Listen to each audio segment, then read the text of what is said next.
ಮಹೇಶ್ ಅಲ್ಲಿ ನೋಡ್ಲೆ ಅವ್ನು ಇನ್ಸ್ಟಾಗ್ರಾಮ್ ದೊಡ್ಡ ರಿಚ್ ತರ ತೋರಿಸ್ಕೊಂಡು ವಿಡಿಯೋಸ್ ಮಾಡ್ತಿರ್ತಾನ. ಇಲ್ಲಿ ನೋಡಿದ್ರೆ ಬೇರೆಯವ್ರು ಕುಡಿದ್ರೆ ಎಂಜಲ್ನ ಎತ್ತಿರ್ತಾನೆ. ಹೌದಾ? ಮಹೇಶ, ನಾಳೆ ನಿನ್ ಬರ್ತಡೇ ಐತಲ್ಲ, ಬಟ್ಟೆ ಕೊಡಿಸ್ತೀನಿ. ಸರಿ ಆಯ್ತು ಮಗ. ಇವನೇನೋ ಒಬ್ಬರು ಟೀ ಕುಡ್ದೆ ಎಂಜಲ್ ಎಲ್ಲ ಎತ್ತಾನ, ಇಲ್ಲಿ ನೋಡಿದ್ರೆ ಬ್ಯಾರೆ ಬಟ್ಟೆ ಹಾಕೊಂಡಿರೋದೆಲ್ಲ ಬಟ್ಟೆ ಮಾಡಿಸ್ತಾನಲ್ಲ.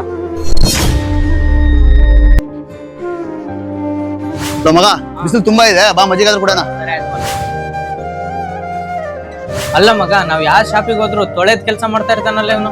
ಮಗ ಇವರೆಲ್ಲ ಸೋಷಿಯಲ್ ಮೀಡಿಯಾದಾಗ ಅಷ್ಟೇ ಕಣೋ ಚೆನ್ನಾಗ್ ಕಾಣೋದು, ನಿಜ ಜೀವನದಲ್ಲೆಲ್ಲ ಇದೇ ಕೆಲಸ ಮಾಡ್ಕೊಂತಿರೋದೇ ಇವರೆಲ್ಲ. ಹೌದು ಮಗ. ಏನ್ ಹೇಳ್ದೆ ನೀನು ಇದೇ ಕೆಲಸ ಮಾಡೋದು ಅಂತಂದಲ್ವಾ? ಹೌದಣ್ಣ, ನಾನು ಇದೇ ಕೆಲಸ ಮಾಡೋದು. ಯಾಕಂದ್ರೆ ಅಣ್ಣ ನಮ್ಮಪ್ಪ ದುಡ್ಡು ಸಂಪಾದಿಸಿರ್ಬೋದು, ಬಟ್ ನಮ್ಮಪ್ಪ ದುಡ್ಡಲ್ಲಿ ಬೆರೆಯಕ್ಕೆ ಇಷ್ಟ ಆಗಲ್ಲ ಅಣ್ಣ. ನಿಮ್ಮಪ್ಪ ನಿಮ್ಮಮ್ಮ ದುಡ್ಡು ಸಂಪಾದಿಸಿರ್ಬೋದು, ಆದ್ರೆ ನಿಮ್ ತರ ಎಂಜಾಯ್ ಮಾಡಕ್ಕೆ ನಮ್ ದೇವ್ರ ಹಣೆ ಬರ ನಮಗೆ ಕೊಟ್ಟಿಲ್ಲ ಅಣ್ಣ. ಆದ್ರೆ ನಮ್ಮಪ್ಪ ದುಡ್ಡು ಸಂಪಾದಿಸಿನ ಅಂತೇಳಿ ನನ್ನ ಮನೇಲಿ 3 ಹೊತ್ತು ಊಟ ಮಾಡಿ ಕುತ್ಕೊಳ್ಳೋಕ್ಕಾಗಲ್ಲ ಅಣ್ಣ. ನೋಡೋಣ, ಕೊನೆಯದಾಗ ಒಂದು ಮಾತು ಹೇಳ್ತೀನಿ, ಜೀವನದಲ್ಲಿ ಕಷ್ಟಪಟ್ರೆ ಜನ ಮರ್ಯಾದೆ ಕೊಡ್ತಾರೆ, ಮನೇಲಿ 3 ಹೊತ್ತು ಊಟ ಮಾಡ್ಕೊಂಡ್ರೆ ಜನ ಅಲ್ಲ ಮನೆಯೇ ಮರ್ಯಾದೆ ಕೊಡಲ್ಲ ಅಣ್ಣ.